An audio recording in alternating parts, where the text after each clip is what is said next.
The 54th element on the periodic table of elements is the noble gas xenon. This is Norris Teaches Science with me, Mr. Norris. This is Physical Science Edition video. This is in the physics section of physical science.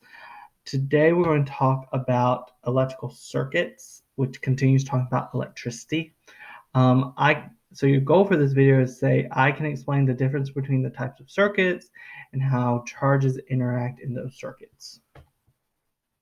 So circuit, what is a circuit? It is a complete path through which charge can flow.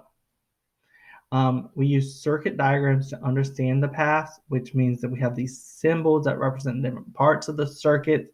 Now, very complex ones have different symbols, but we're going to focus on some basic symbols and some basic circuit reading with this.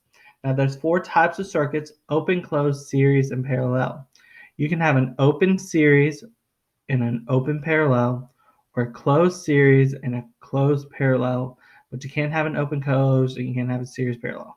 All right, so circuit parts. When you look at the circuit diagrams, you're going to see this part here. It represents the battery. So 1 is the battery, 2 represents a switch, 3 represents light bulbs, or there's some type of resistance. Light bulbs are resistance in circuits. The lines that's connecting everything is going to be the wire, and you're going to have an arrow. This arrow is going to represent current flow. Now, open versus closed circuits, the difference. The main difference is open circuits have a switch, closed circuits have no switch. So in open circuits, we can turn off and turn on when electrons can flow, while in closed circuits, the electrons just flow automatically. And it's like using a battery. A series circuit, charge has one single path only. You can see this in this diagram. So here's the battery. They have one path they can do. Here's the thing. If one of these light bulbs would go out, all of them go out. One of them goes out, all of them go out. And the more bulbs you have on here, the more resistance means that you could have these be dimmer. Can you think of anything that would be wired in a series circuit? When I think of series circuits, I think of Christmas tree lights, because when one goes out, I have to get a whole new set, because I'm not looking through all the light bulbs to find the one that went out. Parallel circuits are a little bit different. There's multiple pathways. We call these multiple pathways here that I'm circling branches. So say a light bulb goes out on one branch, all the other light bulbs stay on that is not on that branch. As long as there's a way to get back to the power source, that light bulb can go on. But since this one cannot, electrons can't get past here, this light bulb's not going to stay on. So let's look here at some questions. First off, the first question is, what type of circuit is this? When you do this, these circuits will have two names. The first name you need to determine, is it open or closed? So you're looking for a switch. I don't see a switch anywhere in here, so this is a closed circuit.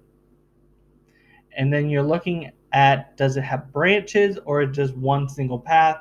This has branches, so it's a parallel circuit.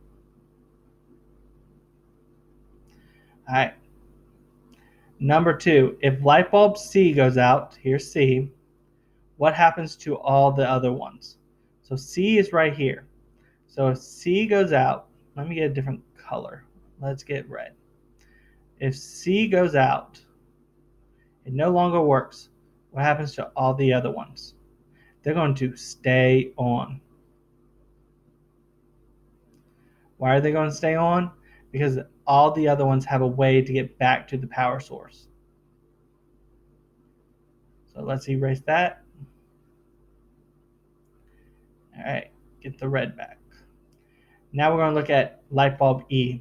Light bulb E goes out. What is going to happen to all the other ones? Well, A, B, C, and D, they're going to stay on. Why are they going to stay on? Because they all still have a way to get back to the power source. F will go out.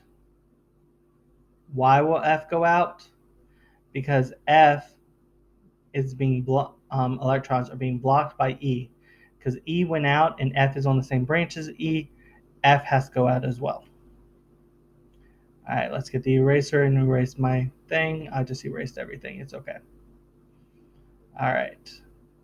Last one. It says if light bulb A or light bulb B goes out, A or B, what would happen to all the rest?